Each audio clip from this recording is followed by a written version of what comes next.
about how to do this. The PDFs are available on our Google Drive, and I'm going to link them on our website too under Tools for Hubs. And anybody can download these. So if your church is interested in it, they can make any size they want and use them in any way they want. We have all sorts of people interested in them.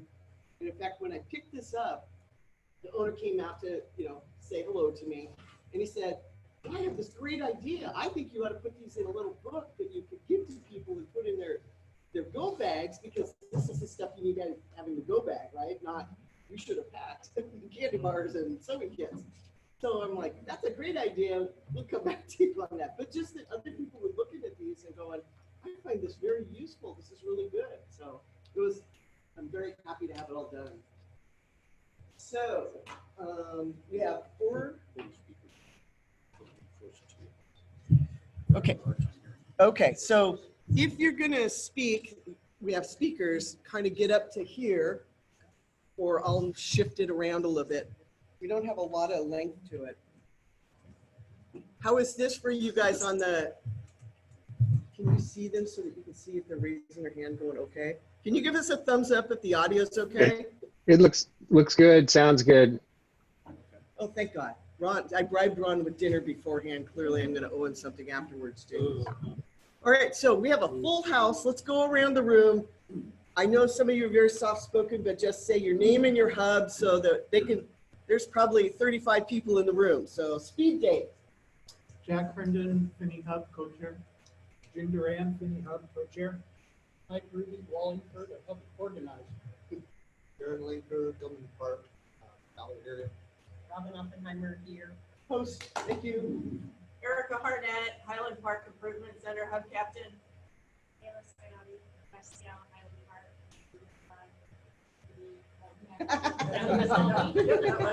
Recruited hub captain. I'm Matt Blake from Ravenna. I'm Diane Beverly from Jackson Place. I'm the hub cap. Gabrielle Gerhard with the Jim Mercer, co-hub cap, Susanna, and this, yes. Ann Forrest, Victory Heights Hub. Debbie Seattle Office of Emergency Management. I'm Orlando from Beacon Methodist. Andy Peck, associated with Belltown Hub and living in Nickel Valley. Dave Wilma, Seattle ACS. Richard Schmidt with Seattle Office of Emergency Management. Susan Sanders, Dejan Park and Beacon Hill, and Beacon Emergency Action. Get you your thanks back to the back. Steve Gallagher, West Seattle ECU Sub and Seattle ACS. Karen Lewis from America Hub.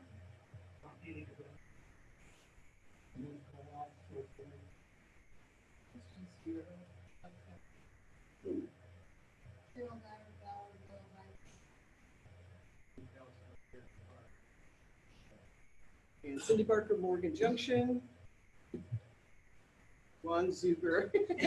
Sorry, I'm answering a question. Ron Zuber, Jervis manager, repeater manager for us. So 26 in there. Okay. So on the agenda, we're gonna have a joint guest first. What? We're gonna find out who's on the. Oh, I'm sorry. Thank you. Who's on the line? Steve Hall, Belltown. Next. Bill Fay, Queen Anne, Miqua. Karen Beck, Hiawatha. Great. So those are the three we know of. So cool. Dale Johnson, Broadview. Oh, Dale. Okay, we just don't see you there, so I'll put you on the roster. Thank you. All right, so we have 2 guest speakers. One of the things we said we wanted to do, we have so many new hub captains that people who've been around for 5 or 6 years have absorbed a lot of information about how the city does its response and its planning and the different roles that departments play. And with the new people who haven't gotten that, we decided we would start this cycle again. And the best starting place is with the Office of Emergency Management, because they are kind of like acting as the coordinator for everything. We think they do it all, but they really don't. They really are the secret puppet masters behind the scenes. So we've got 2 speakers tonight, and I just went blank on the name because that's how my brain goes. Yes, turn around. Lucia Lucia is working on a lot of the plans, so she's a perfect person to talk about the structure and how that works. And then Debbie gets to talk about community. Cindy, do you need somebody to take notes? Oh, Gabrielle said she would do it. Said I could wait. Okay. Volunteers. Is there anybody who would like to volunteer to do it? Yeah. Yes, thank you. She was already typing, so I was like, I'm going. But at our leadership thing, our leadership retreat, you know, this rotating stuff, so we share leadership, that's really an important thing. So please come prepared to do this once in your lifetime. So thank you all for having me here this evening. My name is Lucia Schmidt. I am the Emergency Planning Coordinator with the Office of Emergency Management. Relatively new to the office. I started November of 2018, so I've been there just over a year. Came most recently from FEMA, but had been at local level prior to that in Virginia, so I'm very glad to be back at the local level. And very grateful for all of the work that you guys do for the city. So thank you so much for your dedication and for putting the time in. I'm going to start by just giving a little overview of the role that OEM, the Office of Emergency Management, plays in disaster response in the city. So this is a picture from yesterday, downtown. So what happens is an incident occurs in the field, and on scene, it's managed using the incident command system by the field departments. So in this case, it was a joint unified command by the police department, fire department, and then the Department of Transportation played a pretty critical role as well.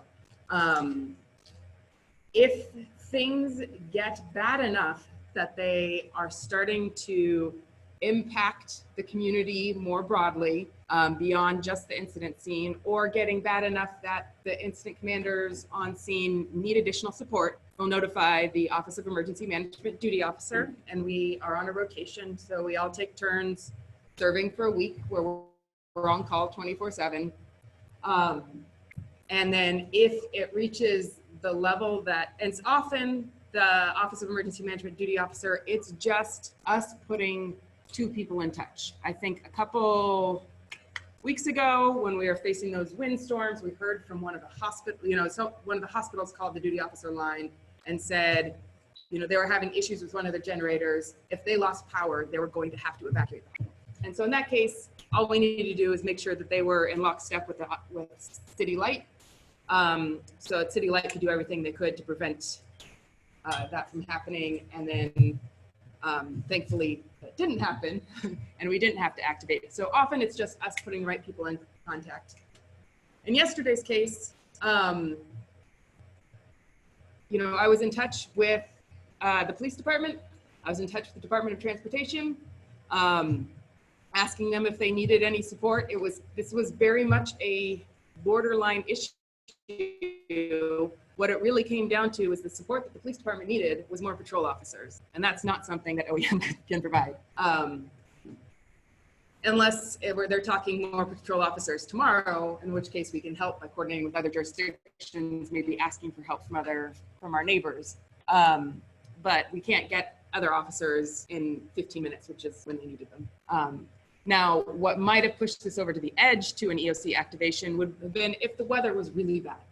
If it was freezing conditions out, and so all of those stranded commuters who weren't unable to get on a bus were stranded in freezing conditions, then OEM might become involved to try and get lobbies to open up, try and establish warming stations so we can get those people out of the cold. So really, it's OEM becomes involved if it becomes, you know, just that one extra step. We manage the on scene, they manage the incident. OEM manages the cascading consequences of it. So we have an emergency operations center, and the primary activities we do in the emergency operations center when it activates are coordinate information amongst the various departments, develop plans of action. So what are we all going to be working on? We usually focus on what are we going to be working on tomorrow, or what are we going to be working on tonight, and allow the folks in the field to to do whatever was previously planned for them to do today. We coordinate resources and help the departments share resources amongst one another. And then a big role that we play is there's room in the EOC for the mayor to sit with her cabinet officials and make policy decisions if necessary. So that might include declaring an emergency. And if once an emergency is declared, the mayor has tremendous emergency authorities that she can use to do anything from ease up contracting rules for the city to authorize the commandeering of private resources. Some of those emergency authorities are the kinds of things that won't get mayors re-elected too often. So they aren't tools that are going to be played very often. They're really kind of the last card in the deck to play. But they are options if things get that bad.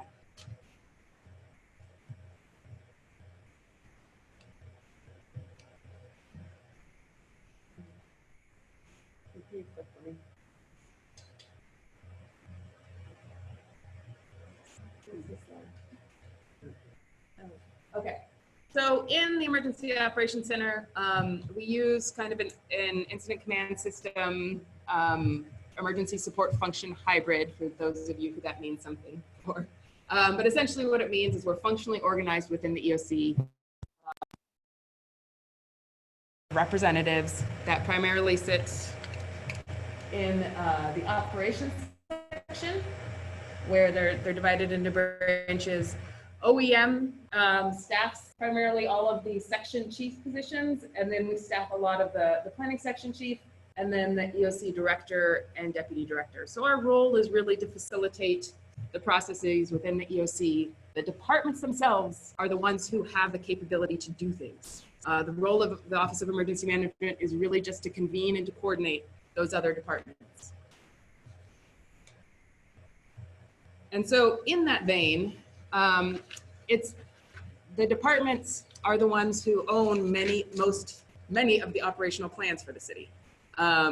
So the Department of Transportation owns the debris management plan. That is a department specific plan, and they're the ones who develop it because they're the ones who implement it. Likewise, the fire department owns all of the hazmat response plans. They develop those, they implement those.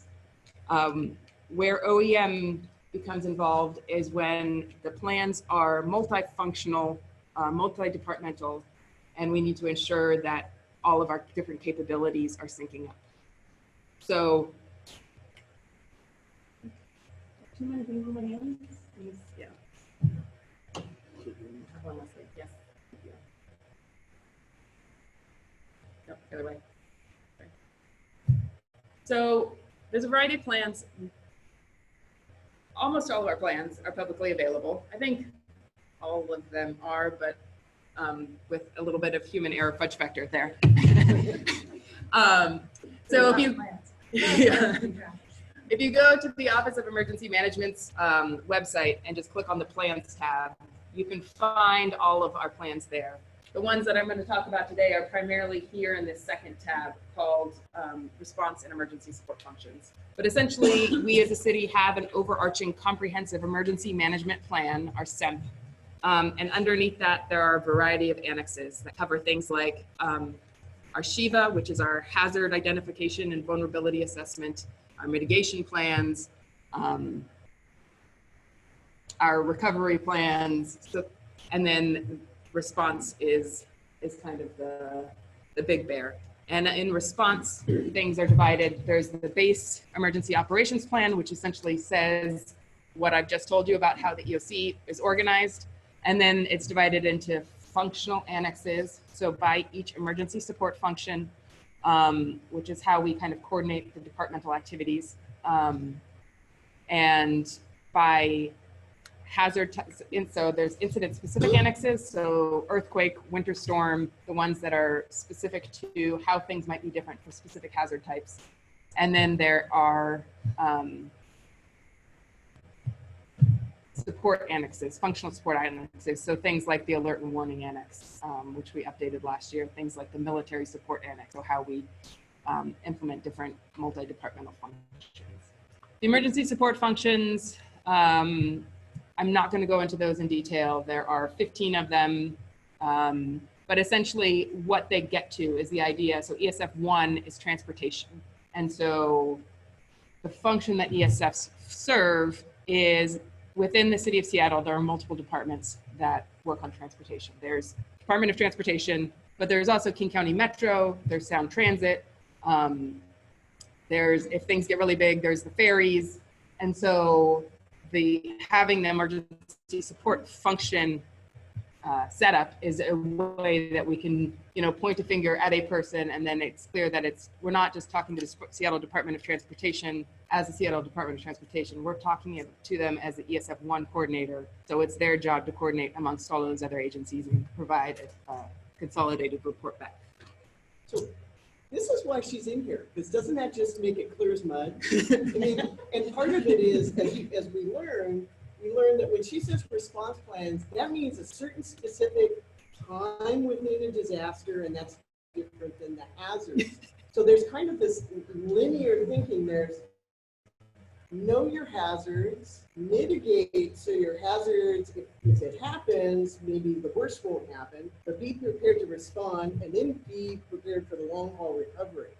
So when she talks about these, there really is logic to them, but there's so much, it's really hard to get used to it. So what she's telling you about the annexes is where we really care, which is what department is going to handle what, so that we can predict what might happen, and we can look for those signs as something on schools that we're responding to. So ask her questions, because when she goes away, we won't see her for a little while. She's going to come back. So don't be afraid to ask questions. And this is actually a good point to stop for questions. I'm about to start talking about the earthquake annex specifically. So if there are any questions about what I've just said, about what the role OEM does generally, feel free to ask them. So I confused you. Using yesterday as an example, Mhm. you had said you had a. Speak up, Mike. Really try to project to the microphone. You said you had a call person on duty each time. Yes. Was that person activated yesterday? So right now I am the duty officer. So we have a 24-hour duty officer line, and we just rotate which phone number or which pager we forward it to. So I was sitting in pretty gnarly traffic trying to pick my dog up from the vet when I started getting the pages. So I had to pull from the side of the road and figure out what was happening. And then it becomes, yes, we can call the dispatch center, we can check Twitter, we can talk to our departmental reps to try to figure out what's happening. Because I was driving, I didn't have any idea that an incident was happening until the county called and said that they were concerned about us. And I was like, well, I guess I should pull over and figure out why the county is concerned about us right now. So yes, we have the 24-hour duty officer line that rotates among staff, and we all just take turns during. And if you had to activate, would that be a call? It would not. It's always the OEM director's call. So my first call, because nothing had pinged on at least on my internal communications. Nothing had pinged on my email. Nothing had pinged until I called the dispatch center to ask if they could provide more information, by which I meant any information, and if there was anything that we could do to help. And so then my first call after that was to Barb to let her know that something was happening, because I don't think anything had pinged for her yet. And then she started reaching out to the chief of police, to the chief of fire, to see if they needed any help. I started reaching out to the emergency managers from those agencies to ask the same questions. And then throughout it, we just stayed in very close contact, just ensuring that we were on the same page about whether or not we should activate, because we were talking, I mean, a multi-casualty incident in the middle of downtown during rush hour. It was very much a borderline issue. And even today, Barb and I are still kind of racking our heads about what could we have done if we had activated the EOC. It was an incident that we very much wanted to lean forward, but what we just kept coming up against is, in that incident, there wasn't really anything that the EOC could have done to support greater coordination that wasn't already happening on scene. I'm curious, because Third Avenue is the major bus route through downtown. Yes. How did Metro respond? Yeah, so Metro was on scene. They were down there with the Department of Transportation coordinating. I do know, and this was actually many of the department reps at the other emergency managers that I was calling to were waiting in the bus queues on 3rd Avenue, stuck and waiting for their buses. So they were reporting, you know, that the sidewalks were full, but beyond that, there wasn't really, it was just a really, really bad commute day. Did they reroute? Wait. So let's not deep dive into this one because I'm going, it's almost 7:30 already. Can you give us an example of when OEM was at like the crane, like just to give us kind of an idea of like the role you play and how you interact? Talk a little bit about that. Sure. See it on the video. I wasn't at the crane activation, but so like winter storms where we commonly activate, leading up to the activation, we'll facilitate lots of conference calls between the departments where each of the departments can brief out on what they've done to prepare any gaps that they're experiencing. And it becomes in many ways like a bazaar for resources. And OEM often doesn't even have to ask the question just because we're hosting the conference. They need more commercial truck drivers, then SPU can say that they have them and provide them. When we activated for the winter storm last year, we were activated for multiple days, and then it becomes just a facilitation of, you know, sharing what the different departments are doing. When the duck crash happened, a lot of what it became was ensuring that we were reaching out to the international community, ensuring that we were providing all of the services for the families who were coming in from overseas with lost family members. So it becomes a lot of just looking at the bigger picture stuff that's beyond what the incident commander on the scene should be dealing with. Yeah, in the case of the duck crash, then we also help facilitate the investigators trying to see all the investigation, the federal investigation bodies. So how do they coordinate? And what were some of the language access issues needed because those students didn't necessarily speak English well, and then certainly the parents can, and then their own government's help with the concept for. So we learned a lot of lessons here. And a lot of what OEM does in the bigger disasters is we are the conduit to the county government, to the state government, to the federal government.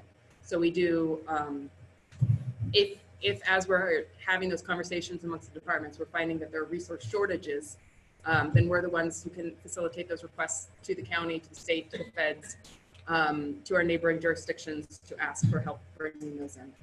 And then we also document costs so we can submit for reimbursement. Yep. So the earthquake annex overview, this was the first time we'd updated it since 2012. And again, this earthquake annex applies to all of the city departments, offices, and staff. And essentially, it focuses on how we do things differently during an earthquake than what the general stuff that we would do during any disaster. And it also applies, obviously, to all of those earthquake-related hazards, tsunamis, landslides, aftershocks, liquefaction. But Andy always says it's very depressing whenever I come up and talk. So just so you guys know what's coming. All right, next slide.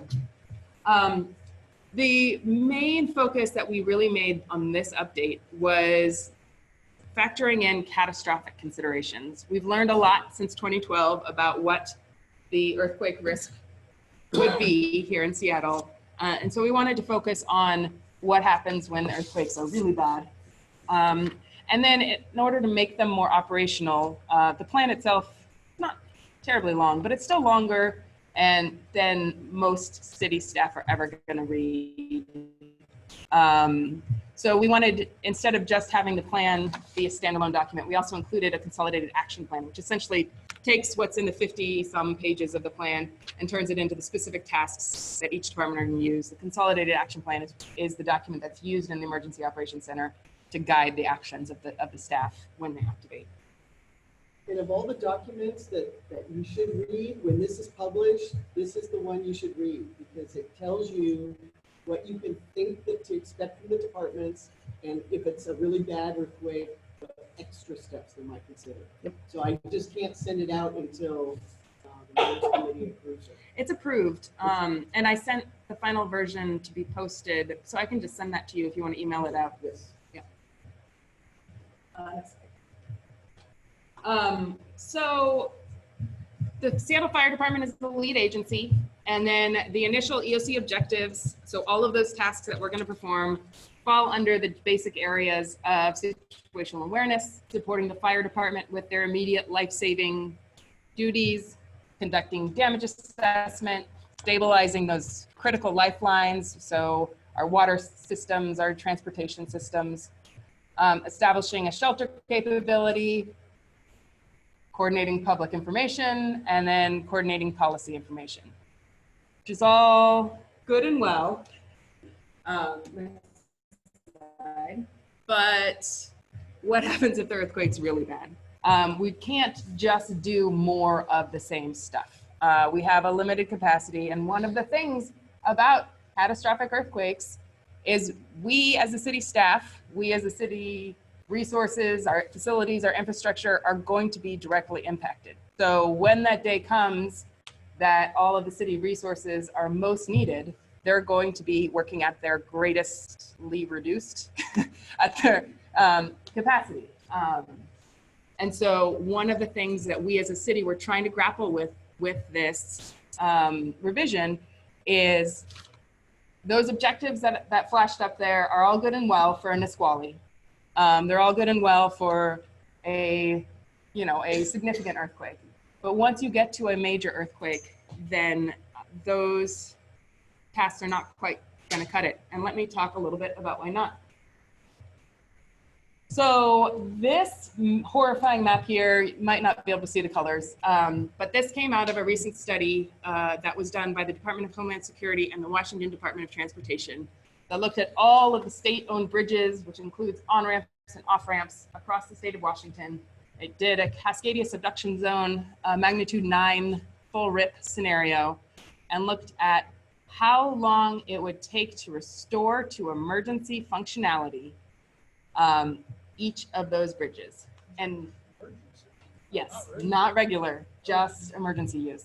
And of the 190 state-owned bridges and on-ramps and off-ramps within the city of Seattle, every single one of them will be out of commission for at least 2 weeks. And this is worst case scenario, but that's still pretty bad. Especially when you look back at the earthquake plan and you realize how many of those functions we're performing rely on outside resources. So the first thing that we did was build in the concept of an isolation phase. So what can the city do with the resources that are physically in the city right now to address the impacts that we could potentially see? And this is a different scenario. This is the Seattle fault, and this is a 7.0 in Bellevue. But based on this scenario, and so I'm mixing scenarios somewhat intentionally because they're both bad in slightly different ways. In this scenario, we're looking at 90% of the city immediately without power. Much of that will come back on pretty quickly because that's automatically tripped breakers. 50% of the city without water that night, but the system will drain out over the course of 3 days. So after 3 days, 95% of the city will be without water. Over 10,000 homes destroyed, widespread damage to roads and bridges, and some fires and collapsed buildings. The science is pretty bad on how much of that we can anticipate. So next slide. So what we did is we hosted a series of workshops with city departments and partner organizations to talk through what can we change about our processes, what can we change about our standards of care in order to stretch the city resources as far as they can possibly go. What is binding our hands that is a rule of law as opposed to a rule of nature or a rule of human decency where there's some fudge factor. going back to those tremendous emergency authorities that the mayor has, how can we use those in creative ways to stretch things as far as possible? And so we hosted 5 different workshops focused on public safety, mass care, infrastructure, outreach, and the logistics. And we talked about some of the very bad decisions, tough decisions, not bad decisions, tough decisions that people will have to make that day. We talked about things like maybe the firefighters, like they did in Loma Prieta here, will have to ask community members to carry and point and hold hoses to put out fires. We talked about how we might have to set up shelters. This one is from Christchurch, I believe, that are bring your own everything. You know, we will be lucky if we can promise a sound structure, but we probably don't have, we definitely won't have beds and blankets for 30,000 people or food. Infrastructure, about revisiting. Right now we have our Golden Emerald routes, which are what SDOT, the roads that SDOT prioritizes during the winter storms. How do those change in an earthquake scenario? You know, those are developed to prioritize getting to and from downtown for commuting. That's not necessarily our priority in an earthquake. So how would those priority routes change during an earthquake? And then we held a workshop to discuss who we needed to be coordinating with in order to make all of those really bad or really tough strategies feasible, which we had a number of hub participants in. And you guys really will be key if this bad day occurs. And we talked about logistics. So how can we organize as a city to get resources in, to distribute resources amongst the city? One of the outcomes, as Cindy mentioned, is we came up with this template consolidated action plan, which is the idea that when the earthquake occurs, whoever is the unlucky person to be the first one in the EOC can pull this off the shelf and take a look at it. And because earthquakes run a wide range of, so there's the Nisquallies, and if there's a Nisqually, so there's a task on here, maybe not on this one. So one of the tasks that we might have to do, that we talked about, was the public health department might have to issue guidance to the community about what to do with dead bodies. That's not something we want to do if it's a Nisqually situation. If it's a Nisqually situation, we want to issue that guidance to the fire department and to our funeral homes, and we'd rather have the professionals dealing with the dead bodies. But if it is a scenario like this, where our EMTs are far out-taxed and will be for weeks, then we will have to be asking the community to store bodies in a way that will best preserve them for future investigations and identification. Some of these situations might be helpful to know about what we might ask.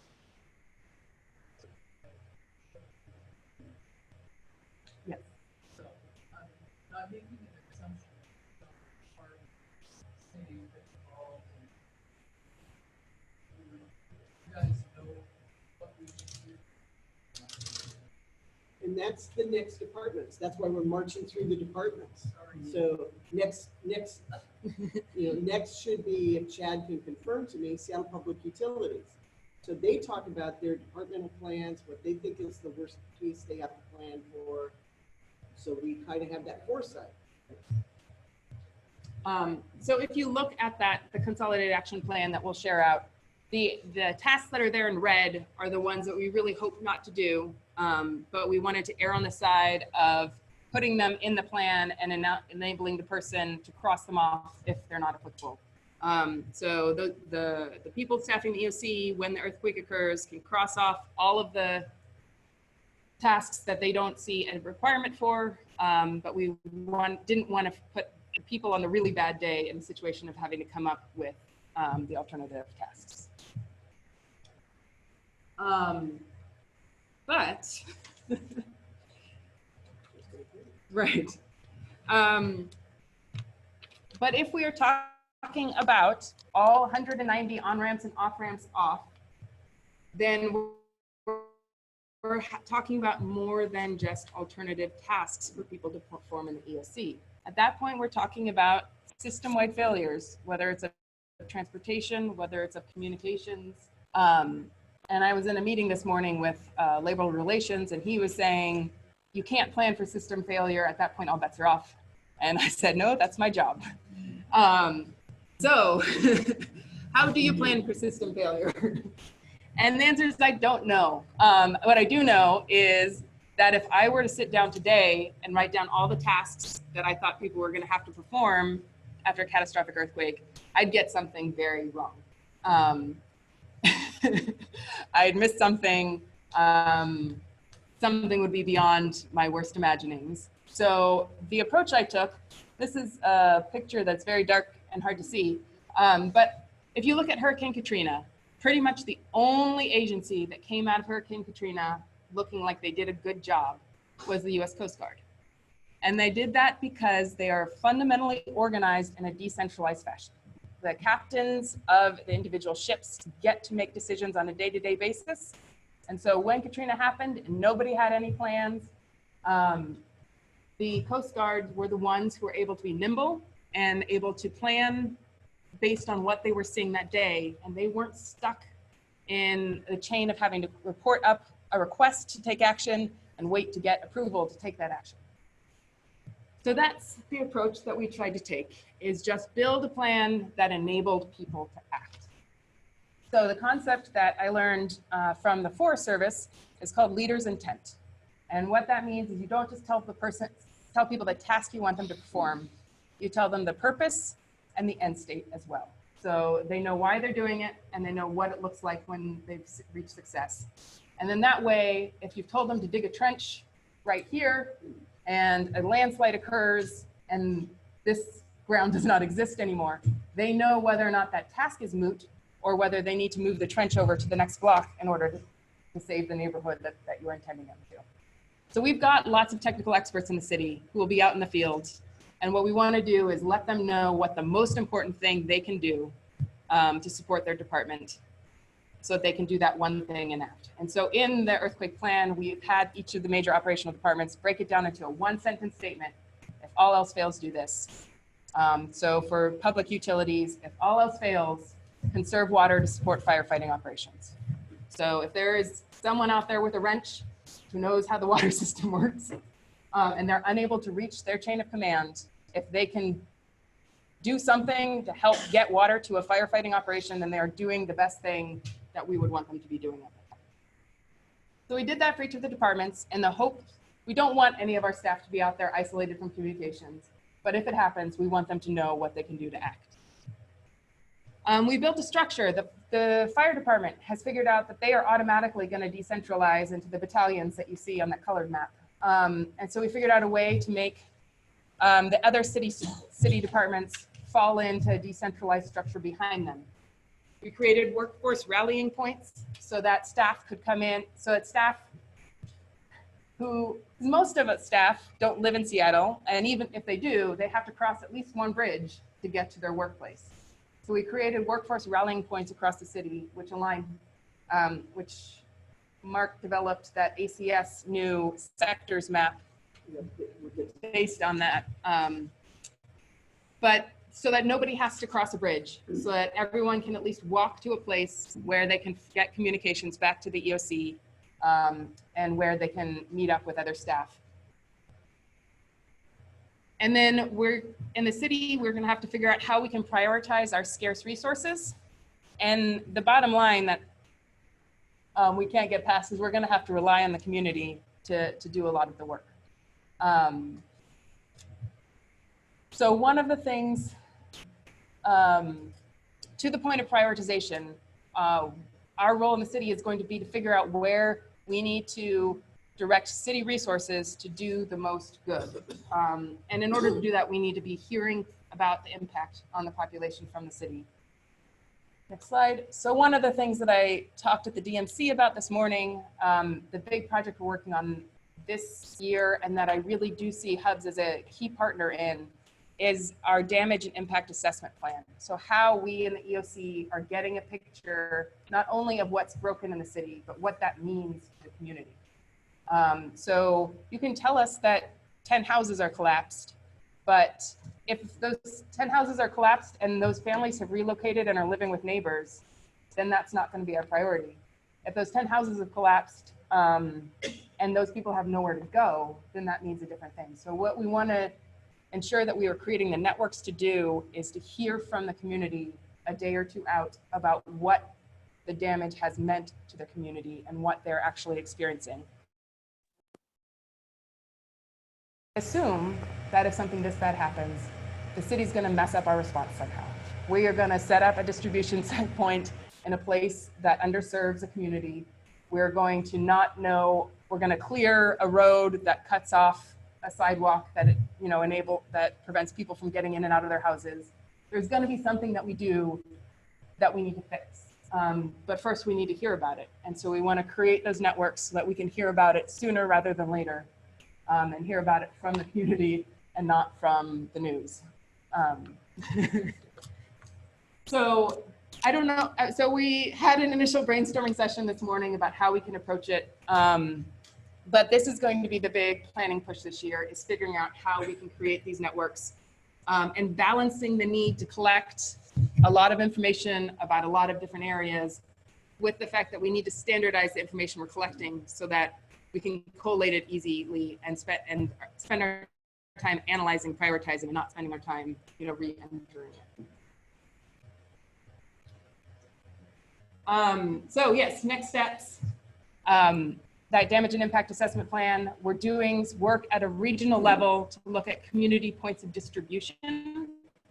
So we're working from a map-based perspective to identify, based on that horrible worst case scenario picture of the bridges, which neighborhoods might be cut off and what resources are or are not in each of those areas. So if an area gets cut off and that area has, a Fred Meyer and an Ace Hardware, then that means different things for the kinds of resources the city needs to plan on bringing in. And if a neighborhood gets cut off that's in the middle of a food desert that doesn't have, that maybe has one 7-Eleven and that's it. So taking a look at what do we think might get cut off, and then planning where we need to set up our distribution points, and then down the line starting to talk about what we might need to distribute. I just want to make sure that I understood what you said, that in the sector map, all the people in that sector can go anywhere in that sector. No, so it's for city staff. This is a worst case scenario. If city staff cannot get to their designated point of work, then we've created locations where city staff can get to without having to cross one of those bridges that we anticipate to be out of service. So, or having to cross I-5 or I-90, which may have sections that are collapsed. So many of them will be long walks, and maybe uncomfortable walks, but that eventually you could get there on foot is the idea. Mm-hmm. I think it's very positive, actually, to rely on the community, because I think the community is going to want to be more who will want to do some organized ways, call for structural engineers, so we know who they are and why they belong to doing that, but so that there's some organization that we could, as House, get a list of what you need. Yeah. And have volunteers.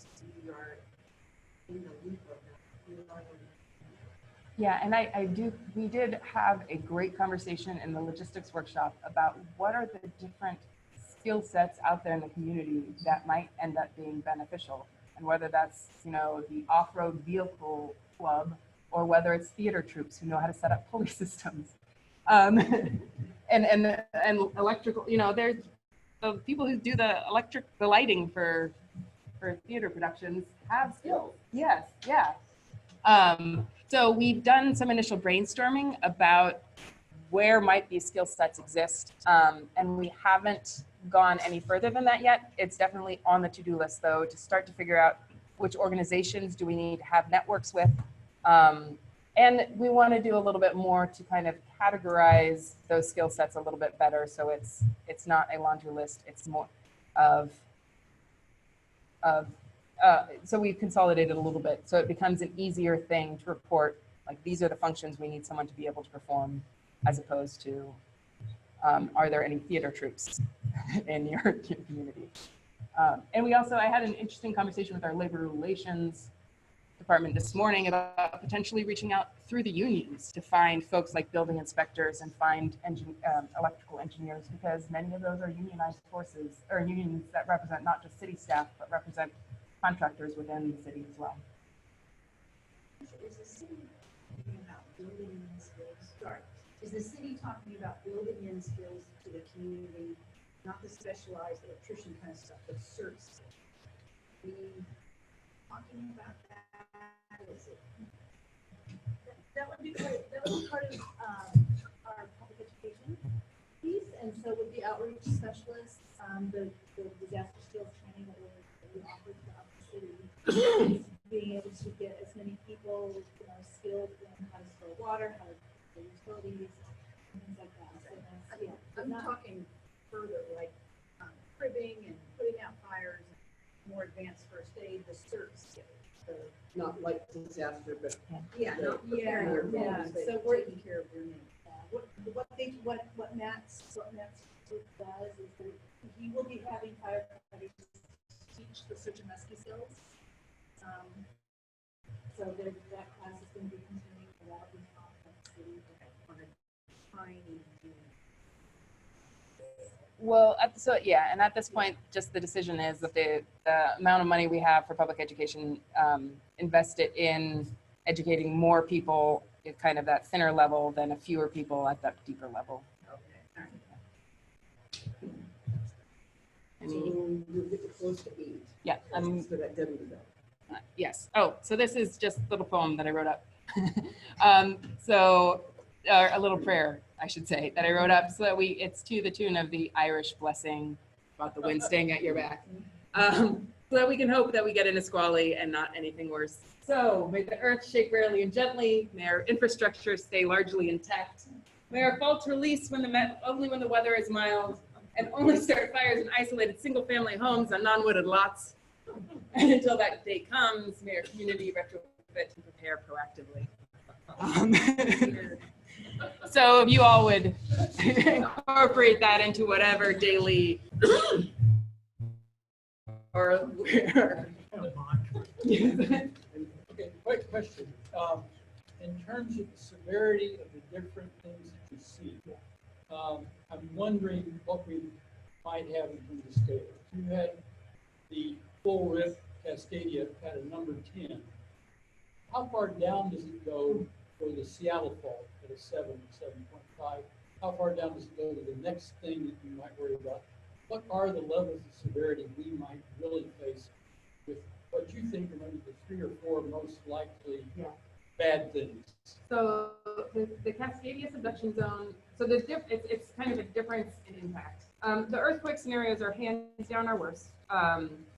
The previous belief was that for the city of Seattle, a 7.0 on the Seattle fault was our worst case scenario, because the impacts within the city are greater. They tend to impact the smaller buildings. We have more of our unreinforced masonry buildings collapse, more of our, the lower apartment buildings would collapse.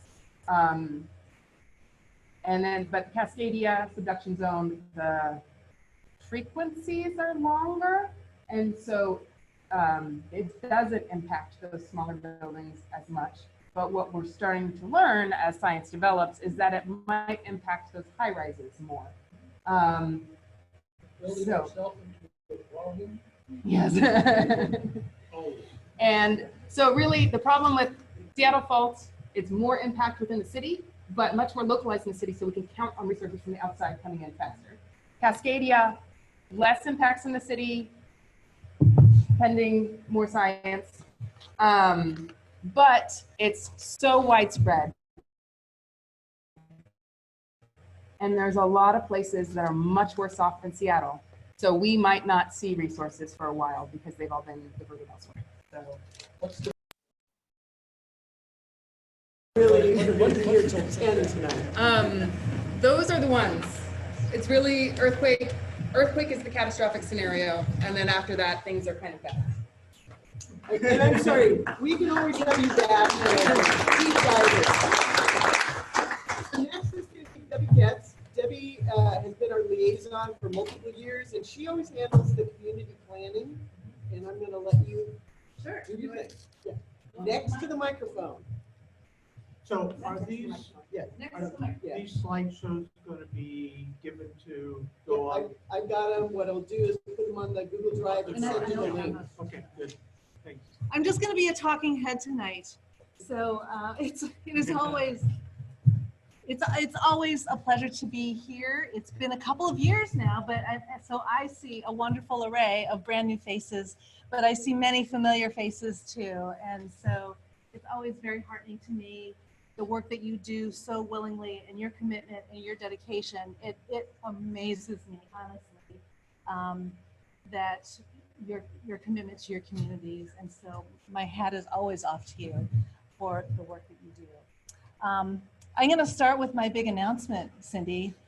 And some of you know, and we announced it at our Disaster Management Committee meeting this morning. It has been 13 years and 3 months and 7 days that I've been with the Seattle Office of Emergency Management. And next, the week from Tuesday, on February 4th, that will be my last day with emergency management. I'm going to be transitioning over to the Seattle Fire Department, where I will be part of the public affairs team, and I'll be managing the children and youth programs over there. And so it is a love that is near and dear to my heart. I was 13 years, 13 must be my lucky number, 13 years with Federal Way Fire Department in South King County before I came into emergency management here in Seattle. So I am thrilled to be transitioning from one dynamic department here with police, Seattle Police, into fire. And I think that the good work continues, and I know all of you will be very well supported with my successor, whoever that may be, likely months down the road from now, the way we have to, it takes so long. But just to bring you up to date on some of the community planning work that I've been doing, because I know when I was not as able to be as active with you guys as I would have desired. But what I've been doing is trying to work with underserved populations. Imagine, you being able to speak English and relatively able-bodied, now put on, wrap your head around, you're not able to speak English, you don't move around well, you can't see, hear, speak, all of those kinds of things. So that's where my work has taken me. And so over the past couple of years, we've been working on a mandate to provide language access during emergencies, particularly around notification. And so this is the work that Lucia was trying to weave into, and did weave into, the alert and warning annex that we revised. But what will it take to be able to get messages out in a timely way, in a way that can be understood? And so we did a lot of groundwork with many agencies and organizations and cultural language leaders who serve limited English populations. We created a countywide inclusive emergency communications work group.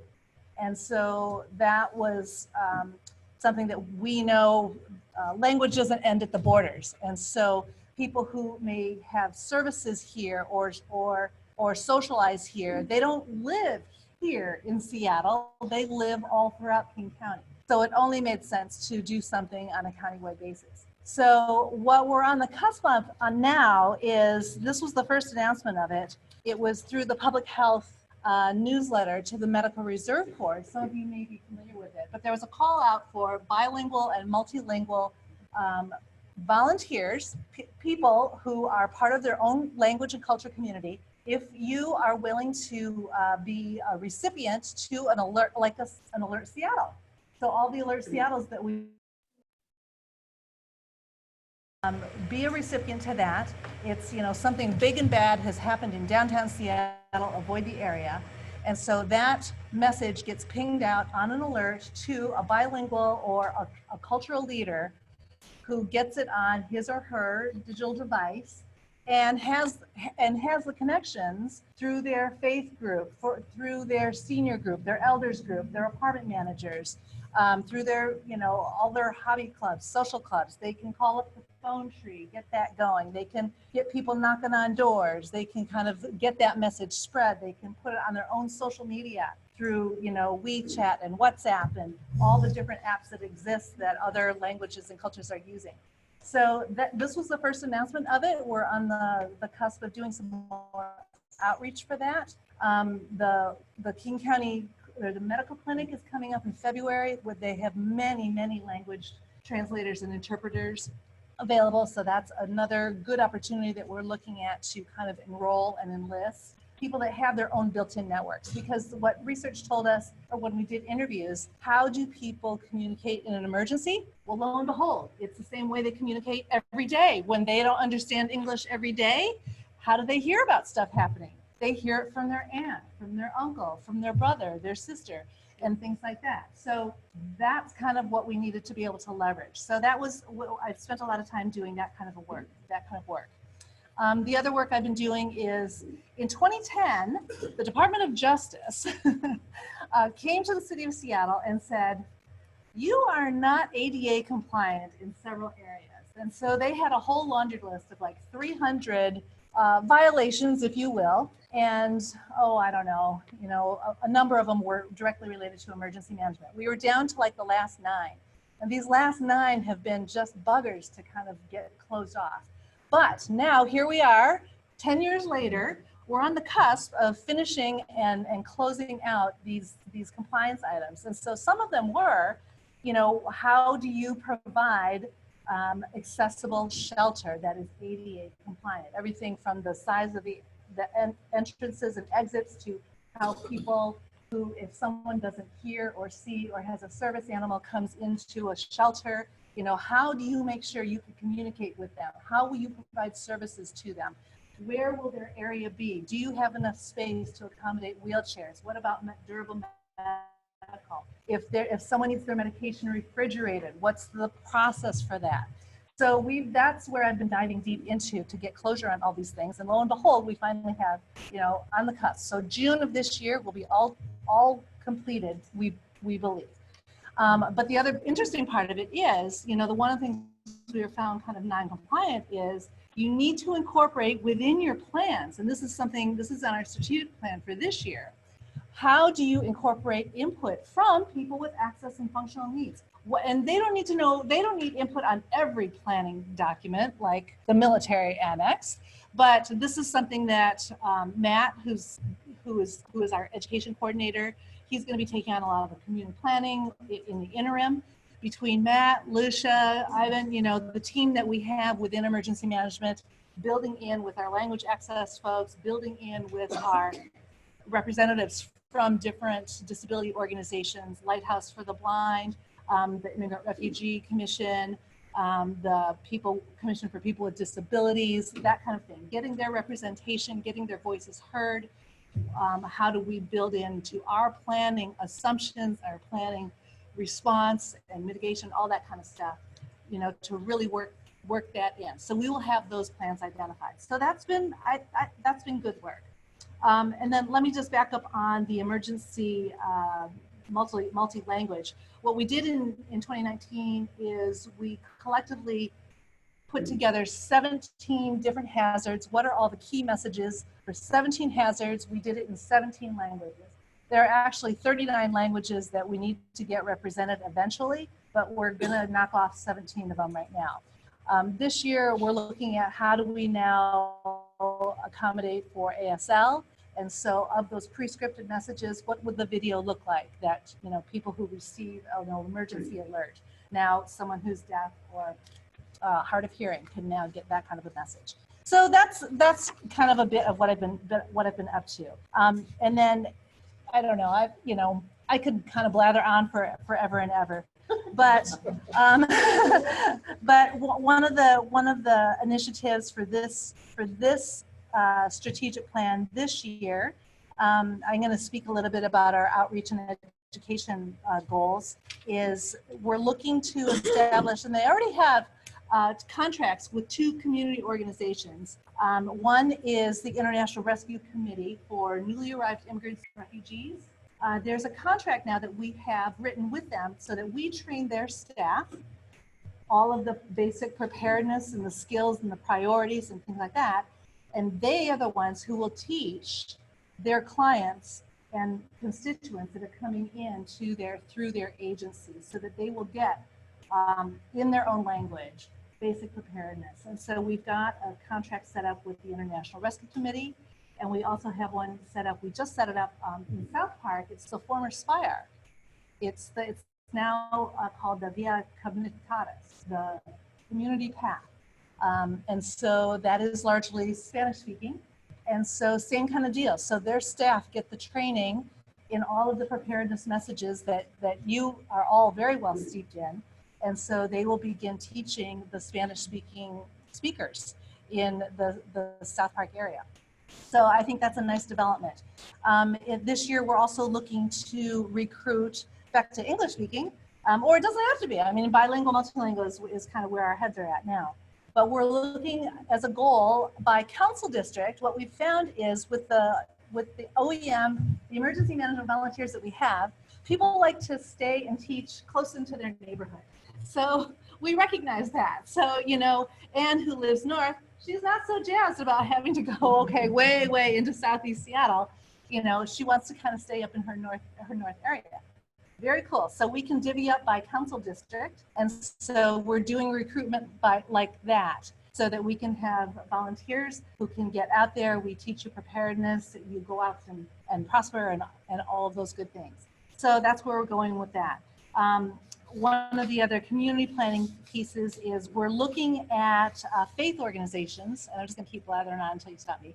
But faith organizations, you know, to kind of assess what is their capacity to be able to either open up independently as you know, ideally a shelter, but it might not go that far because that is a big bite to take on. Or if not that, what kind of service do they provide on a daily basis? How do we loop in with them so that if they are able to provide, you know, hot meals every day for lunch to people that regularly know they can come there, what would it take to keep you able to do that in an emergency, in a disaster? So we're looking to assess the capacity on that. When you connect with people like that and they want to participate, how will we know about it? I don't want to have a church that's we've worked with and we've been going, oh, we need to talk to those people only to find out they're ahead of us and we didn't even know they were now a good resource. Yeah, we're at the very beginning of this. So we should figure out how to keep you looped in. If you're working with churches, because we're just at the very beginning of this, and so I happened to talk to a church in the university district, and so you know, the conversation that she shared with me, it is a big ask to ask a church congregation to, can you open as a shelter? And it's like, that's going to be tough because you don't have all of your congregation members. They come from near and far. Who do you have as church staff? Maybe you have your building guy that lives, you know, 5 blocks away and has a key, but essentially, you know, you really don't have the resources. But I don't want a hub captain running up there on the day of the disaster and they go, no, we told you no, we're not going to do that. And we don't know anything about all those conversations. So we'll talk. Back to Matt. So Matt Offlick, and some of you've spoken to Matt before. I know he was out last year. He's going to be, he'll be your point guy, you know, for a good part of this year. I'll just make sure I pump your brains to see what, maybe I'm not expressing myself well, where you've got to so far before I go. Yeah, we haven't really outreached at all. We haven't. Just a few faith orgs have kind of dropped in our laps. And so I've just used it as an opportunity to kind of learn a little bit more about what the lay of the land looks like. And so, you know, part of it is I'm testing our own perceptions of what this is. And, you know, what we're learning is they may have a facility, and they can have a facility, but they're going to need staff and supplies and everything else. And so in an isolation, you know, what is it that people will bring to it? Are there just guidelines that we can provide to them that would say, if you're going to do this, here's a safer way to do this, here's a more accessible way to do this, you know, and try to do this. But we don't know where this work is going to go yet. It's right at the very, very beginning.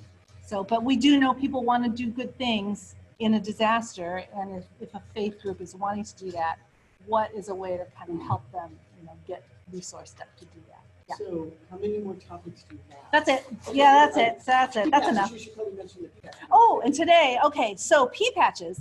So there are P-patch hubs out there, which are really just gathering spaces. We had a great conversation with Julie Bryan, who is one of the Department of Neighborhoods staffers who manages like 20 of the gardens, and she's got 4 colleagues that all do the same.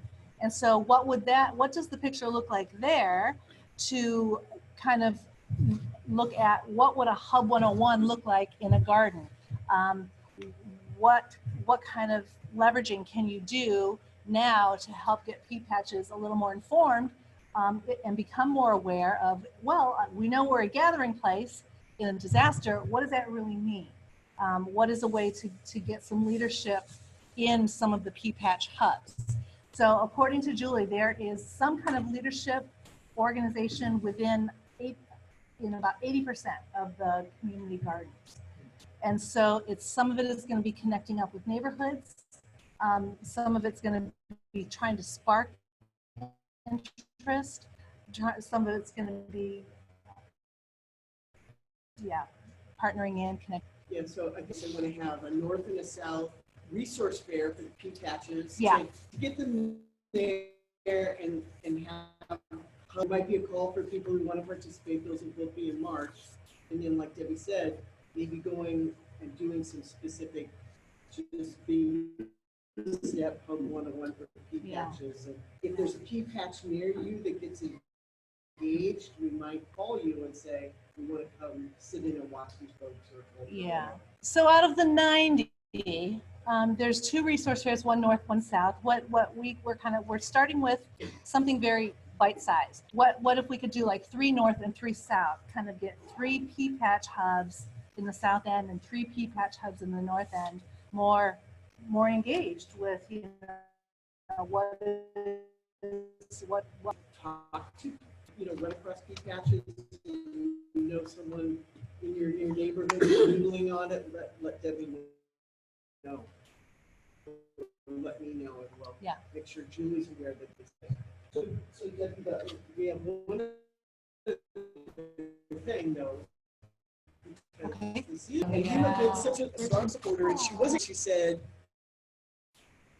she wished she could have work to do, but she's been very supportive and very enthusiastic about trying to help us do stuff. So we can't let her go without if you didn't get to sign the secret card that we were secretly trying to route around, come up and sign it, and we'd like you to open it. Oh, you want me to open it? I do want you to open it.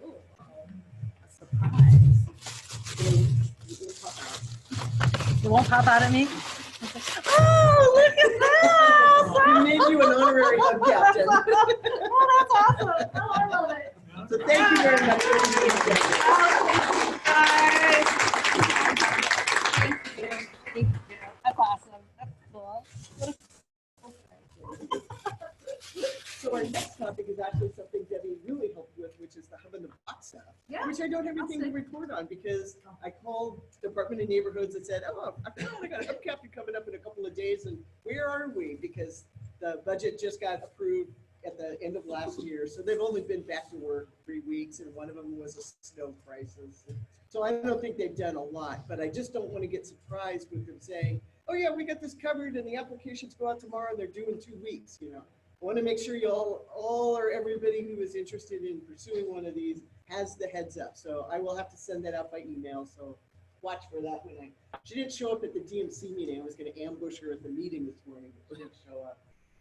So we have 2 technology discussions. And so Andy and Jim, you're going to have to cut it to 10 minutes. Andy loves talking tech stuff, so we're gonna have to corral him. He's got a great presentation that we'll send out so you can see all the, well, we'll have to link it. It's like giant. Andy talked to me one time about a project that he found this functionality that we could use at the hubs. So this is one of those, oh my God, here's a tool we didn't even know about. So he's gonna talk about that. And then Jim's gonna show you his, Jack's gonna do it, sorry. The solar system that he's put together that is portable and you could keep it at home, bring it to your hub. So 2 tech things real quick to get into fast announcements and around the room. Thank you guys. You're welcome to escape or stay. So Andy. What? Oh, I'm sorry, I skipped right past that. ACS Maps. Hi. Sorry, reverse. Dave Wilma. Hi, Dave Wilma here, Seattle ACS. You've just been given or shown 2 maps. One says proposed ACS sectors. This is how we divide ACS into teams based on logical parts of the city, based on where we can talk with our radios and how we can get back and forth in the city. We used to have 3 sectors in the north end. There's now 2, and we've added a sector called Central Living in the Central Core. And this is how we do our training, this is how we do our drills, this is how we form teams. This is not necessarily how we would deploy in an activation because we have no way of knowing exactly what will be asked of us. This is, you can look at these and see where your hub is and you'll get an idea of what the ACS team in your area might be. Remember, the communications that might take place may not, isn't necessarily going to be through an ACS member. It could be anybody with a radio.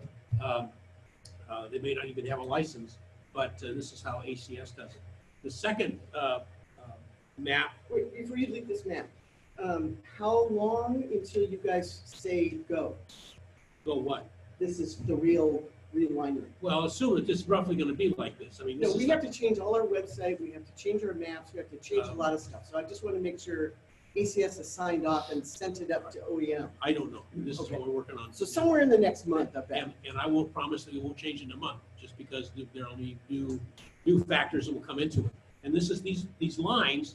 These are not walls. These are not barriers. This is just a guideline, and it's going to depend upon what's going to be asked of us, what our equipment is going to do, where the people are. We won't know where people are when there's going to be an activation.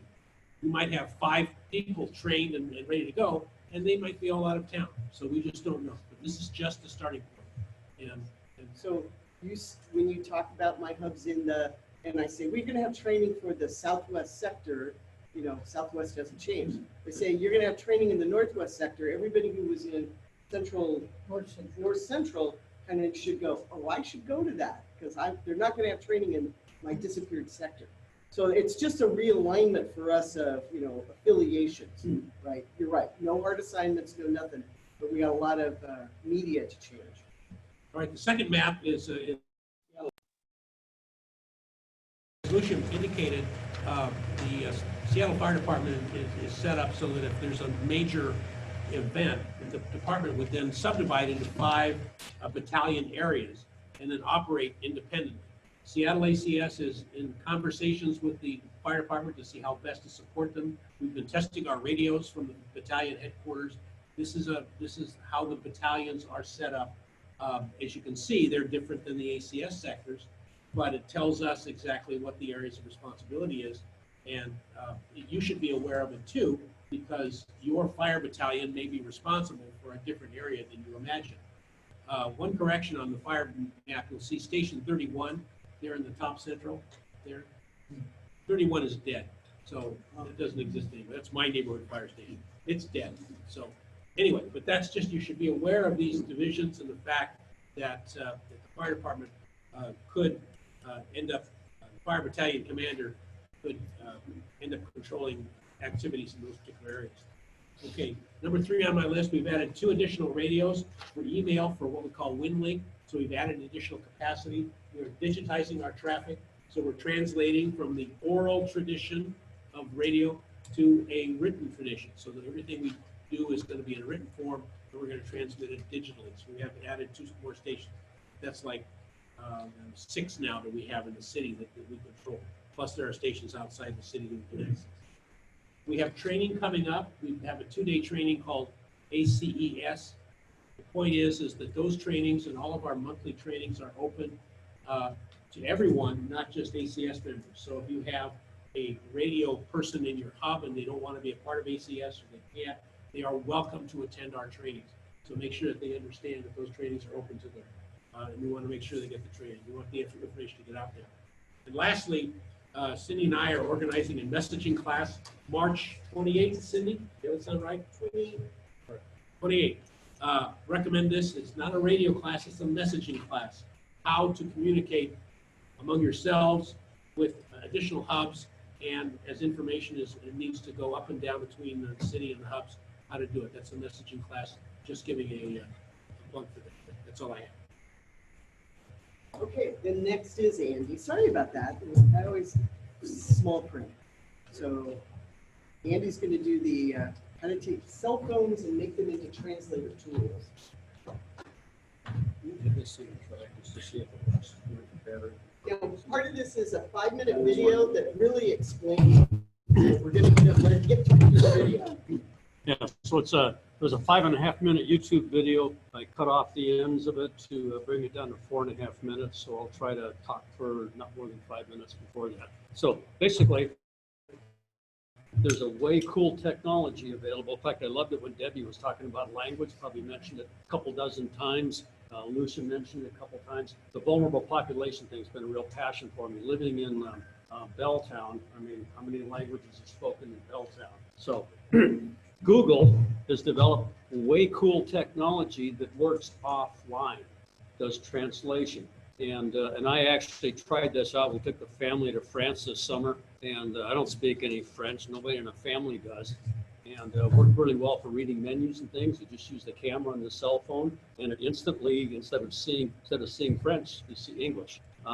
The technology operates offline, both visual like that with text input, and believe it or not, there's a conversation mode where two people can talk back and forth, and it translates in real time, offline, and translates into the language. Okay, it's a machine translation, so it's not perfect. It's got limited vocabulary. But anyway, besides that, there's also electronic translators. I got this in a previous life when I was flying internationally with an airline. It's a European translator. Not going to help at all with Asian languages.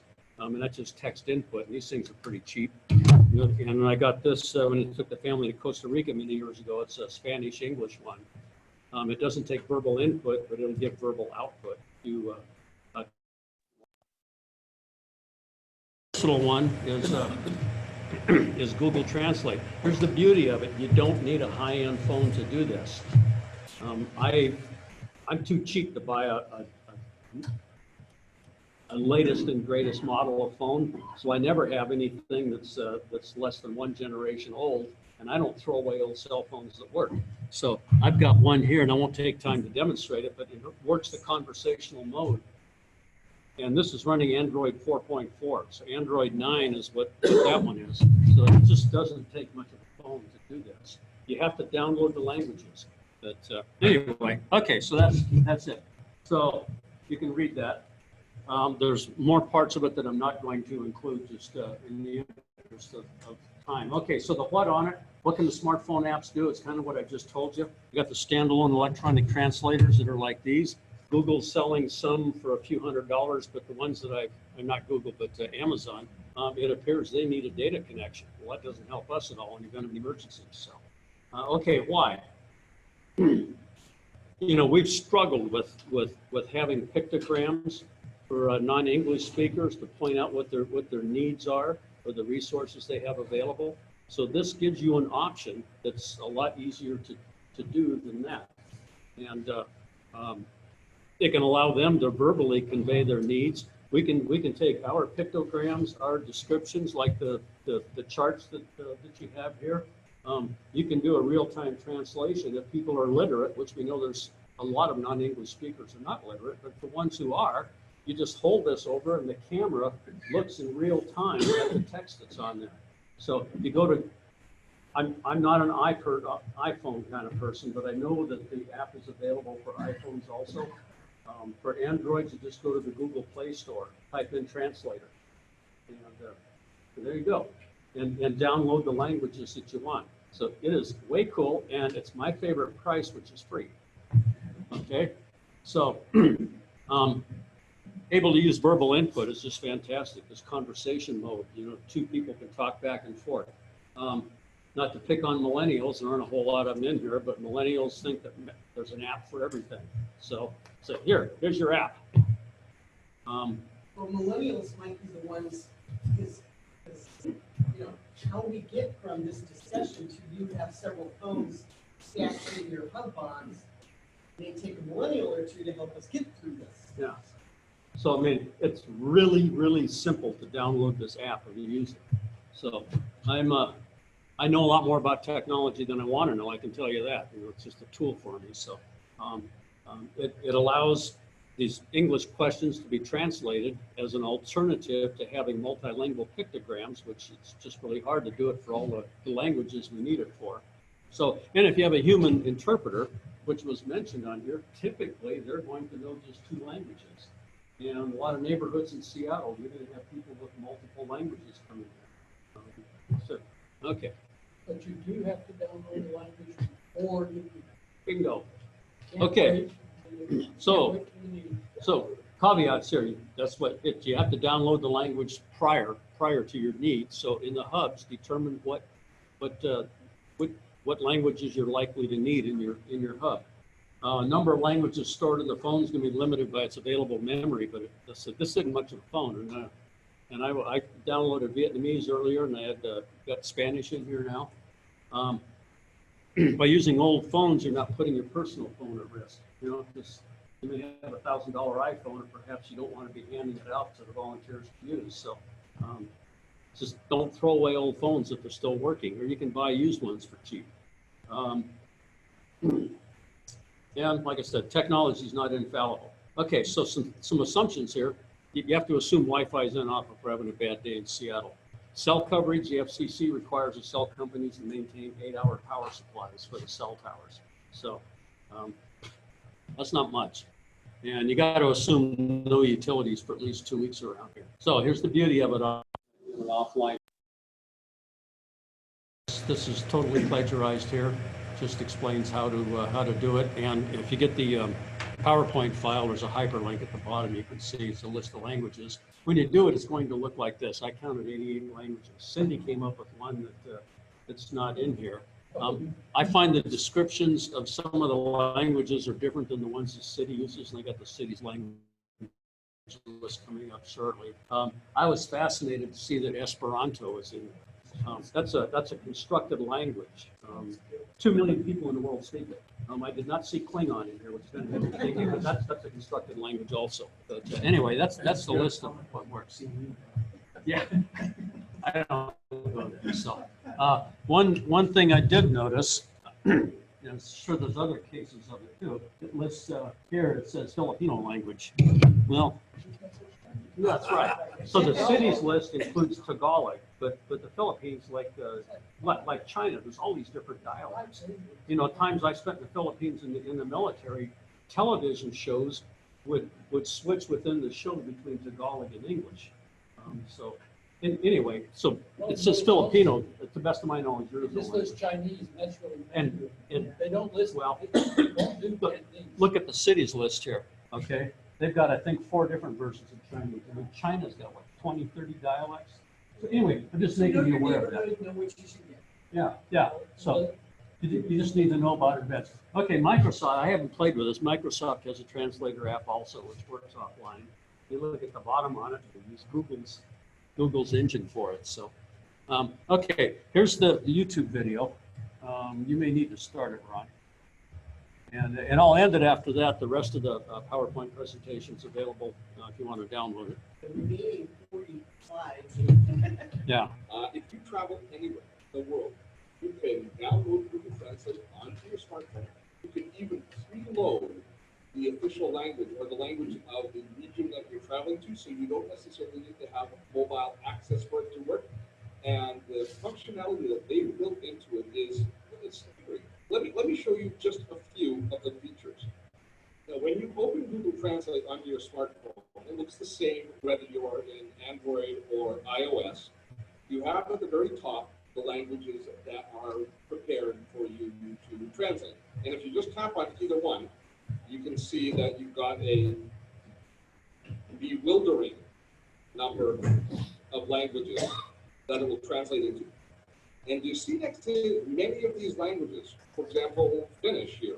If we want to, we can download the Finnish translation file onto our smartphone, so that even if we don't have internet access, when we happen to be wandering about in Finland, we can still use all of the services that are built into Google Translate. That is a huge benefit. So we'll just leave it set for French English for now, or translate from English to French. Now they have a bar or a series of tools that will allow you to use Translate in a variety of different ways. We'll show you the camera in a moment. The handwriting works great if you have a tablet computer. I love the conversation mode. Now imagine this. You are in the streets of Paris. You need to find out how to get somewhere. You meet somebody that doesn't speak English, but they are obviously willing to help. Use this tool, the conversation tool, which translates both sides of the conversation, where your smartphone becomes an interpreter sitting between you and the other person. Watch. Excuse me, can you please tell me how to get to the bus station? Excusez-moi, pouvez-vous me dire comment vous rendre à la gare routière? Oui, ouvrez le pamplemousse. Yes, open the grapefruit. I'm not that good at That's how my little phone works. But you get the idea. Now, it doesn't just work in the translation mode this way, but you can also use it for reading signage or menus. So I've got a French translation here up on my screen. It's actually a Government of Canada document where they're translating some passages from French to English, so we can check how accurate it is by using it. But watch this. You turn on the camera, and then you simply point it at the menu or whatever it is that you want to translate. You take the picture. Now, this is just text on a computer screen. But once it's resolved, it highlights all of the words, and then you just paint with your finger what you want it to translate.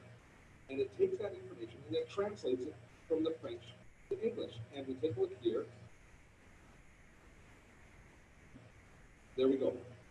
And however, at the insistence of the opposing party for a French version, while the opposing side party insisted on receiving a French version, it's going to be good enough for you to understand exactly what the translation is. As I said, for signage, for menus within restaurants, for directions, anywhere there's written text, it will capture that text with the camera and then translate it for you. I think you can see all of the different areas that Google Translate will work for you when you're traveling on the road. I've been using Google Translate on the web for quite some time. When people post comments in my YouTube channel in a different language, it allows me to translate them instantly and even reply in their native tongue, which I think is great. I think that Google Translate reduces the stress of traveling in an area where you do not speak the language by many-fold.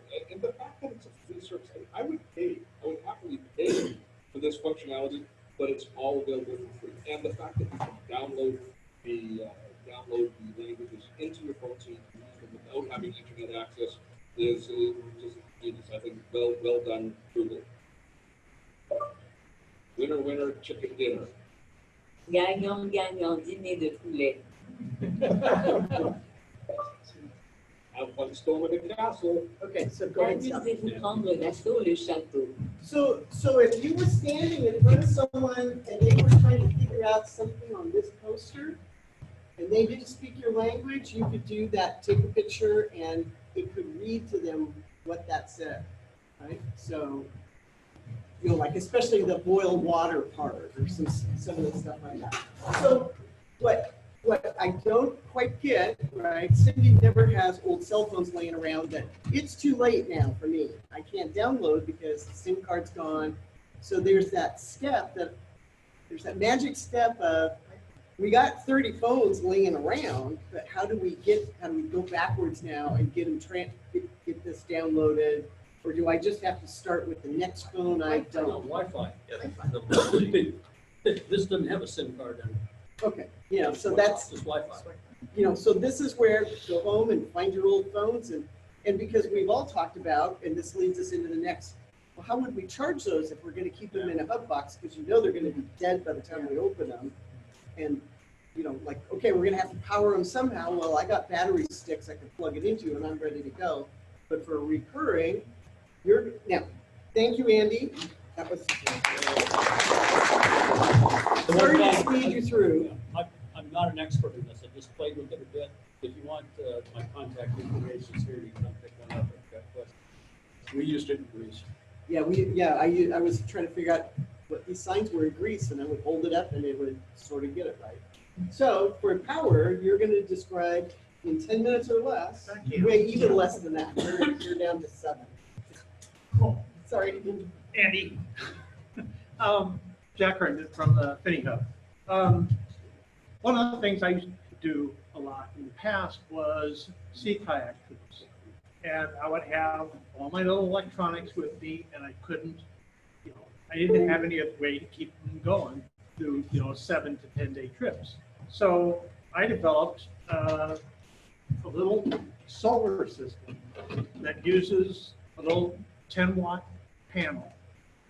And I joined it up I did it in a waterproof box because of where I was, with one of those jump starters. You can get the jump start packs that you can use for your car.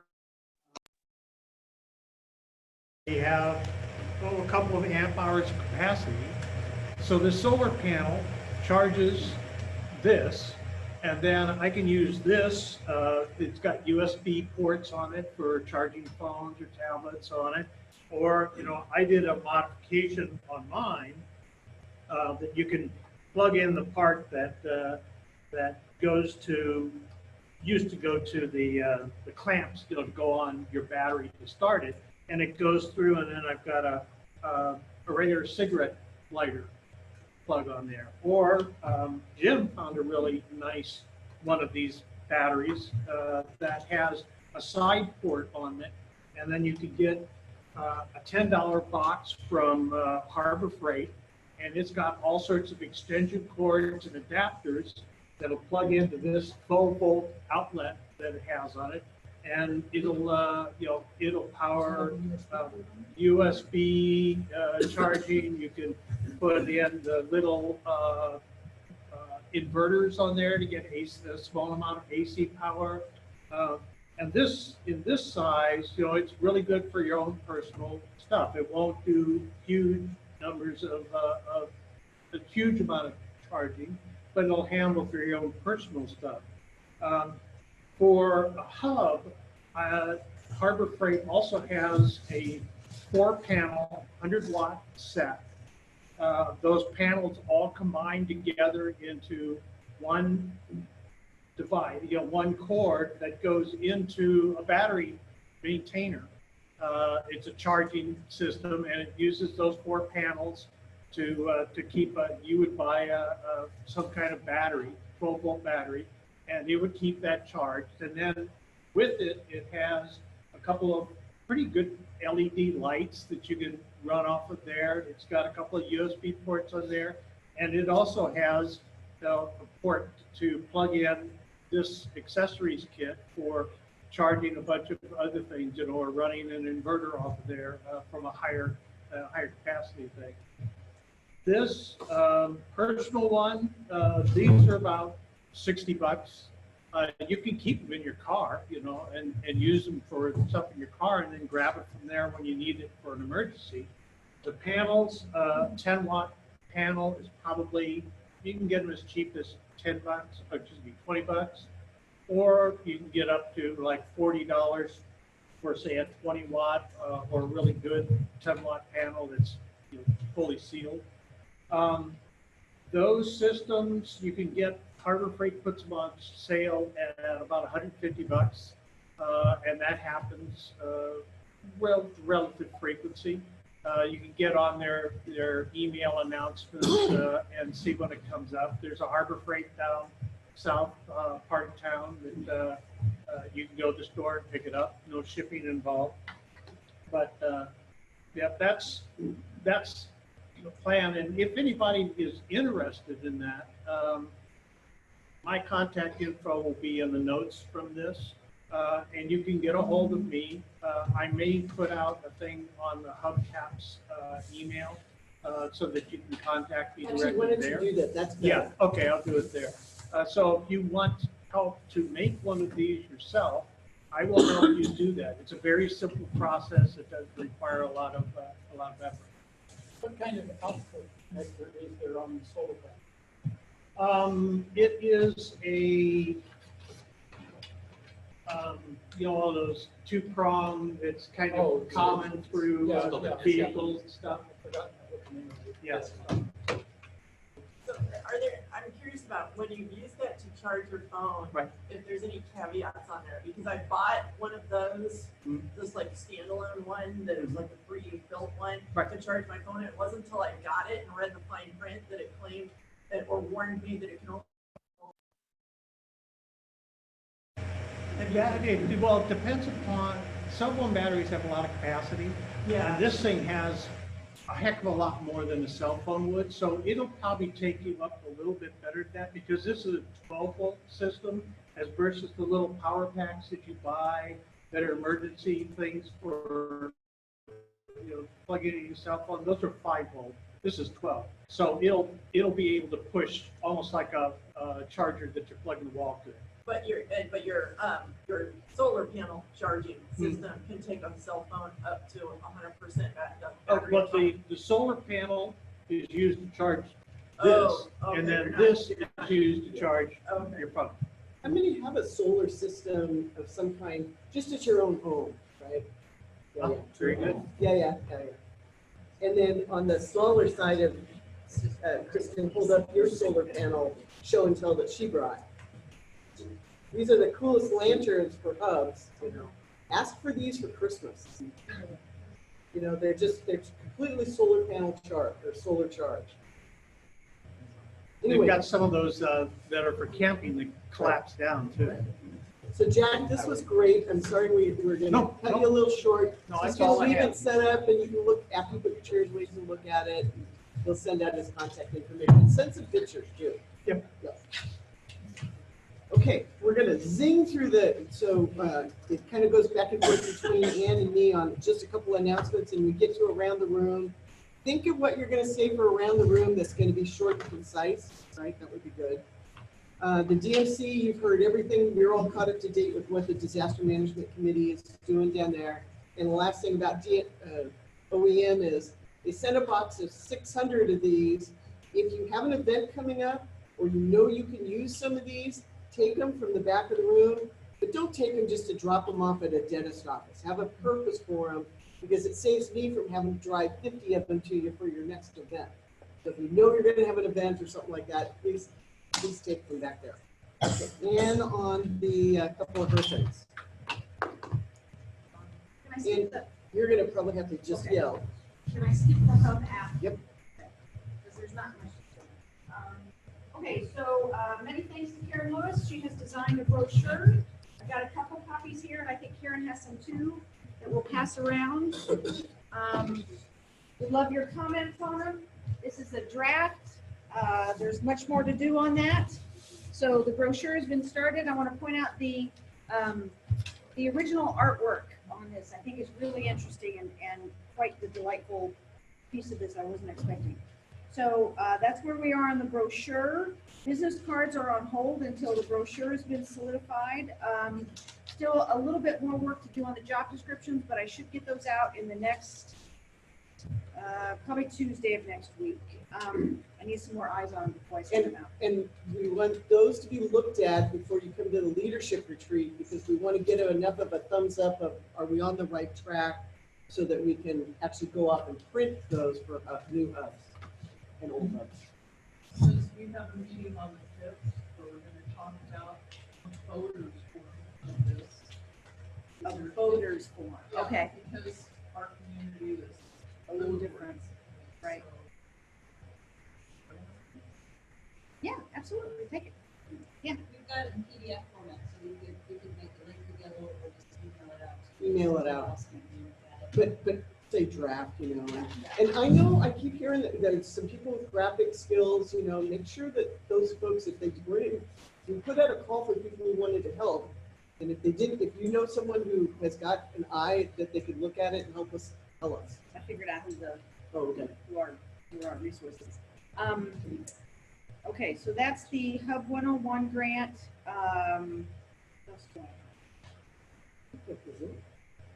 Wow. Okay, That was easy. Yeah. So for the self-help posters, I think I got everybody. If you want to give money, come talk to me afterwards. If you want to give money, but you don't have to any way to talk to someone until you meet with your hubs, at least tell me that, and I'll keep you guys, you know, like still need $300 or just so you know, right? Okay.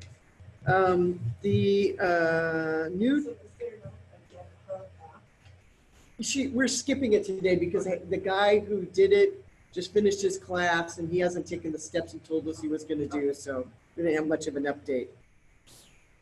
Did anybody go click on this link that I gave you in the draft agenda, the Empower? When you click on that, what it does is it has for all of King County, all the people who have registered with the electric company, I think, fire department or electric company, who have said, I am on a device that requires power for life saving. And in King County, there's, I think it's in Seattle, I lost track, 7,000 people. And so I did the zip codes in my district, you know, kind of West Seattle, South Park, and there's 400 people on those devices. So this all circles back to, you know, knowing where power stations are, what could solar panel do, how are we gonna make sure people who are on those, because fire department isn't gonna find those people on day one. They just are not. We don't have those addresses either. We just know, now I know what zip codes have a lot of people, and you can kind of pick the senior centers by those. So it was just very interesting. So in the net effect is know your neighborhoods, go look at your zip codes, just so you have an idea what's going on. And then the camping hacks, you know, the cards that we've been giving away at outreach events, we got a volunteer who said she'd update the set for us. And she turns out to be a PhD student at the University of Washington, doing kind of an intersection between land use and resilient community. So I have high hopes for a good product out of there. And I told her she can tap you guys for ideas, she can launch a contest. So I'm gonna meet with her next week and talk about how she's gonna do that, what her deadlines are. Okay, I think I got everything. Anybody questions of stuff we've covered so far? One question I had is there's been talk that there might be, that we would do a drill in September to align with the fire department drill that happens. Is there any? That's still the plan. Last time I talked to him, which was about three or 4 weeks ago, the fire department hadn't picked which week they were going to do. It's either going to be the first week or the second week, but I know it's not going to be on the 3-day weekend, right? No way. So it'll either be the weekend after that or the weekend after that. And even at this point, if the whole thing collapses with the fire department can't quite get its, you know, oh, we're just not ready to talk to the community, we'll just do it in September. So I hope to have that nailed down by the leadership retreat. You can also take our cookies. And don't forget, we got in the newsletter, Hub 101 sessions coming up in Southeast Seattle. If anybody else wants to start laying those out, talk to me early, because I'm booked, doing training all the way through almost the end of March at this point. I have no Saturdays left. So, I mean, there's other people who can do it, and that's going to be a leadership thing. Is like, I'd like to have some apprentices so that we can do this, and it's not just Cindy giving up her whole summer. Oh, good, Louise joined us. All right, excellent. So around the room, so speed date, if you really don't have anything that people, you know, it's okay to say pass, not, well, we haven't done much, we're just getting going, you know, it's okay just to pass, right? And for you, those of you at home, I'm going to unmute you so you can speak up. Actually, I'm going to start with them. Okay, so Karen, do you have anything you'd like to report? Hi. No, not necessarily. Just plugging along, and at Hiawatha, our boxes in good Okay, shape. that's okay. All you. We're looking forward to adding the posters. Okay, good. I'll get those to you when the West Seattle Hub captain. Phil Fay.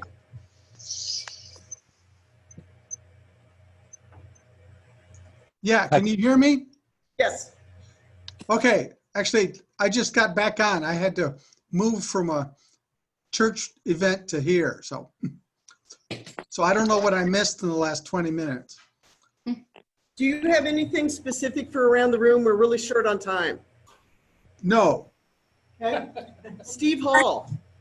I attended, this is Steve Hall, Belltown. I attended the Hub 101 that you led, Cindy, at the Lower Queen Anne Hub. And so Belltown Hub is going to coordinate with them. And we also talked about meeting up with the West Edge Hub. So trying to get some inter-hub coordination going.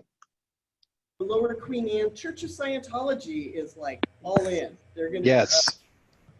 Louise Luthi. Anything? Yes, CPR and Stop the Bleed as a daily prep. Did you hear me? Just barely. CPR and Stop the Bleed as a standard prep. Okay, so you're going to be offering those? I'm trying. Okay. We might have to, so what we think we heard you said is you're going to be offering Stop the Bleed and CPR. No, as in the neighborhood, not for the community. Everybody should prep. Okay, but you're not offering classes specifically. It was just info. We totally are, but over time. Okay, got it. Okay, thank you guys on the Zoom thing. That was a good practice. I always forget them and they get left off. Speed date.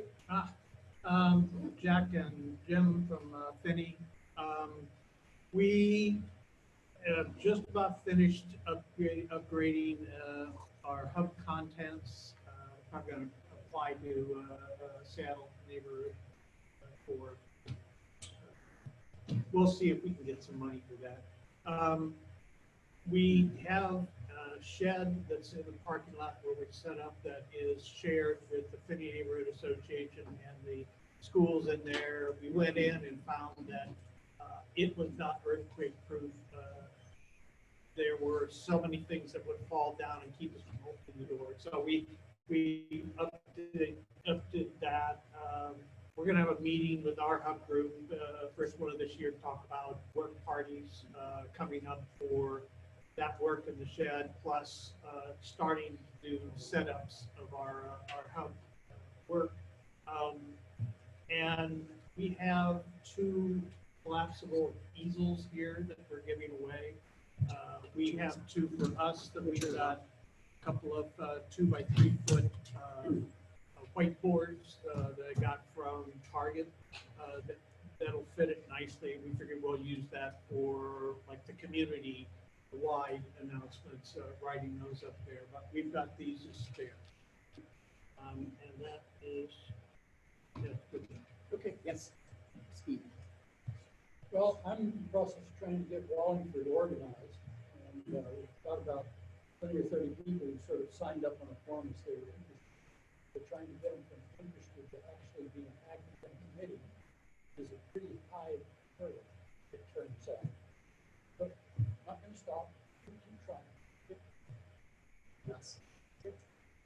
We just finished our Hub in the Box. It's right out the back there. We completed our grant and we're about to learn how to set it up here. Yay! So Highland Park, we're gonna start trying to have regular meetings of volunteers. Our first one is February 15th. So we're gonna start trying to set some short-term goals of what we want to do. And also just saying that if for Hub in the Box, if you're taking a list of people who want to apply for one, we want to apply for. I don't control it. Okay. I can only tell you to go apply. You don't need to talk to me because you already got one. So I don't know that you're going to get another. So. Okay. Anything else? Nope. Matt. Oh, nothing. Okay. Diane. Diane, excuse me, from Jackson Place. We got our grant. We're working on the contract and I'm now tech licensed. Oh, right on. Yay. Gabrielle Gerhardt from Windermere North Sandpoint, and we had a meeting of different groups, our hub group, and then groups in the different condo associations along Sandpoint, meet and greet. Cindy suggested that we call it that.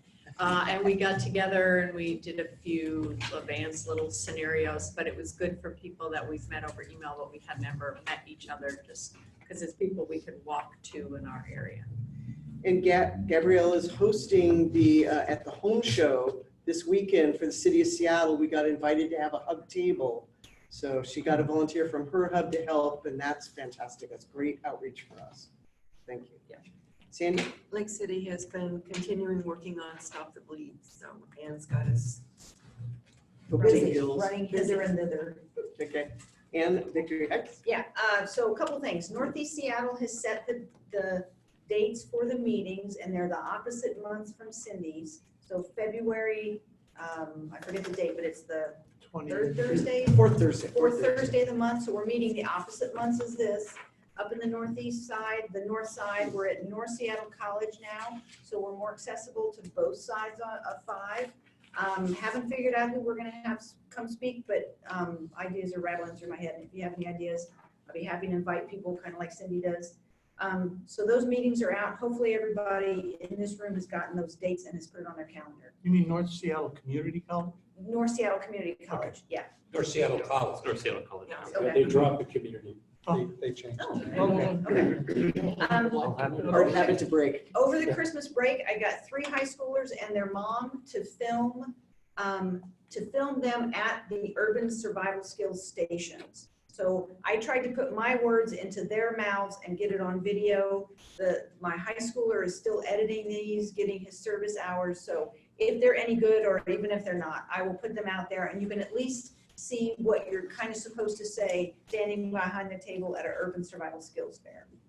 So that should be coming. We do have a skills fair coming up. It's February 8th, which is like next weekend, 2 weekends.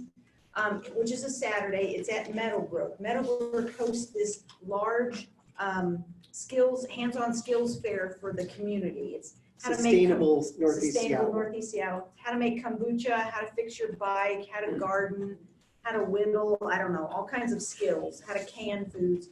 So we are taking a session of that from 2 to 5, so we are after lunch, and we have developed a skills fair for kids. So this is exciting for adults, and it's open to adults, but most of the stuff we're buying, we're gearing towards kids to send home with them. Motivate the kids, educate the kids. They go home, they tell their parents, they lean on their parents to get prepared. That's our goal. Attack this problem through the kids. One of the things we're going to have, which is new, and I'm really excited about it, is the fire extinguisher simulator. If you guys have never done one of these, it's very interesting. A fire extinguisher lasts such a short time. It's horrifying. So don't think you're going to battle the fire department or its OEM. They're loaning it to us, which is kind of a big deal. So if you get a chance, run by, take a look at the skills fairs, the stations we have. There's only 7, there's not many. We don't have a whole lot of room, but definitely run by and do the fire extinguisher simulator. It's a really good opportunity to get your hands on that if you can. So February 8th from 2 to 5 at the Meadowbrook Community Center. We're also trying out at that skills fair, we're trying out these stations, these ideas for kids. The survival skills fairs that we've put on before have all been very adult oriented. So that's coming. For anybody that's interested in doing a skills fair for kids, we're looking at maybe writing a grant to the Office of Emergency Management and including several fairs. So the price tag is higher. We apply for a different pot of money. So I think information is probably coming about that, we need to know who's interested, and then I can start working with you on dates and location and start figuring out how many stations you want, put it together, write a grant. This is where the sector kind of organizing really helps. So the West Seattle Hub captains are going to meet next week, and we're going to talk about would we do 1 or 2 or 3, because it takes more bodies than a hub's got to do this. That's why sectors are good. So Ron's, possibly going to talk about it. Cheryl, you guys up in Northwest might want to have some discussion, because she's got deadlines and they're way out before we can spend the money. So I've got a bee festival, and it's like, I got to tell her by February 28th that we're going to do the bee festival in May. So you can't wait to the last minute for this stuff, because it just takes process time to get the money. And just so everybody knows, Department of Neighborhood has 2 grants. The under $5,000 one, you can submit at any time. It's a rolling deadline. The bigger ones, the over $5,000, where we do several skills fairs together and we just kind of lump all this whole big purchase together, that has 3 deadlines during the year. But because Ann's willing to do this, we're trying not to make her do 12 of those small grants, just do one big crappy grant, because the paperwork is awful. Anything else? Orlando? I'll pass. Okay. Pass. You've done yours. Susan? Pass. Ian? Nothing like that. I commented the first talk at the end. Okay. Karen? Home Affairs Hub, Central District. We have 2 events if you'd like to do that. We're working together with Tom in the Madrona Hub, and we'd like to do a kids oriented community event at the YMCA Family Days in April, and then also the Madrona May Fair. And both of those have really good potential for doing multiple station hub business. Cool. Tom? Tom is awesome. Kristen and Ted? Kristen and Ned? Yeah, I was just looking at Shoal blog, if you guys have never seen it, and you want to get more familiar with what things we are involved with, it'll help. There's a page on there that deals with Shoal repairs and all the radio classes that are available that we're suggesting people get involved with. The other thing is you can look at this thing, come on up and look at it. But don't take it. It's $15 and I got it through Amazon because you can order it directly through that. I literally got 2 of those from my dad for Christmas. Or no, it was from Ron. It was from Ron. It's really good. The other thing I was gonna say is we have a committee of 3 people that are working on the brochure for specifically live boards or people on their boats. And we have a big meeting coming up with Port. We get 4 of them a year. And at that particular meeting, we'll be asking for input from all the hub captains. We have about 20 dock captains. Okay. Dock captains, 20. Those that don't know this, there are like 350 boats with live boards, and that's about 720 people, including families. Are you only talking about Shoal, or do you have contact with other people like the ones in North Lake Union? We're only dealing with Shoal, and we also have a relationship with Sunset West, which is a big condo to the south of us. And those are the only. They're just like any geographic. Okay, all right. No, but you're talking about those. I thought maybe it was a regional organization. Well, she's working on that too, but not tonight. When you get something set, we'll want to do that. Yeah. Just talk to me about it. Cheryl? Okay. Thank you. And Ron? You better have something to say. Yeah, I do. Actually, it's more of a sector report than it is a That's okay. Rainier Beach specific report.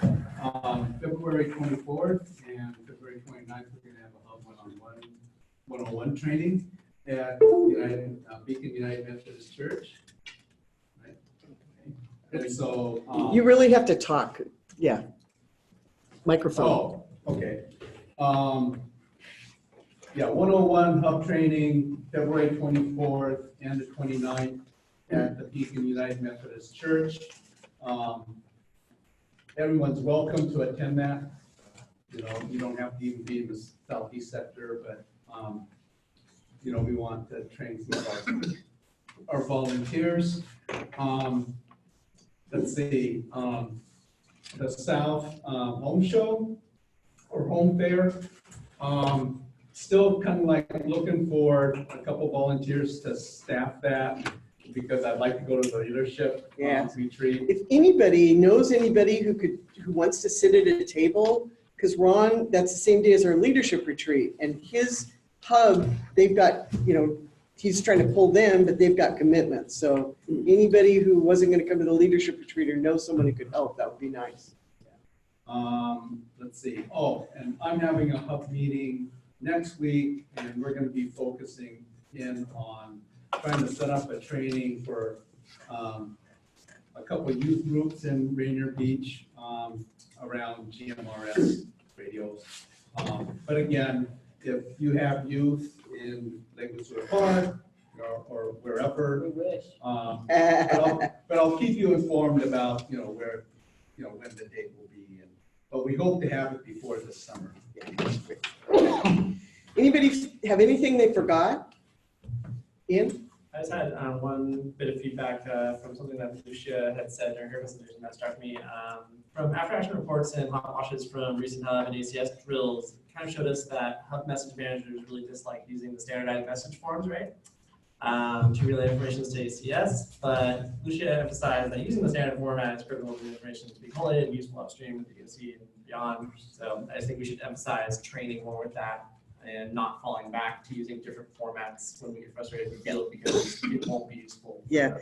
Part of it is if they can tell us what they're looking for, I mean, if they're looking for fires versus people in shelters, we can get that information standardized and then they can request it in a standardized manner. And that guarantees they get back what they want. Because what we always think with standardized forms is you only use half of it and you think of 15 things you wish were on the form, right? So the ICS 213 is still the standard and maybe they can tailor how they make their requests. So I've sent her some of the stuff we've used in the past that was trying to standardize it, so it gives her food for thought. But that's what we want to practice in the drill too. It's like, how would we do this? I thank everybody. I'm sorry you're getting out 10 minutes late. Please take a chair or two and put it away. And thank you, everybody. Fantastic meeting.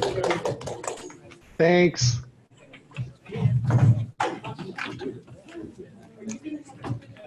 Oh, yeah.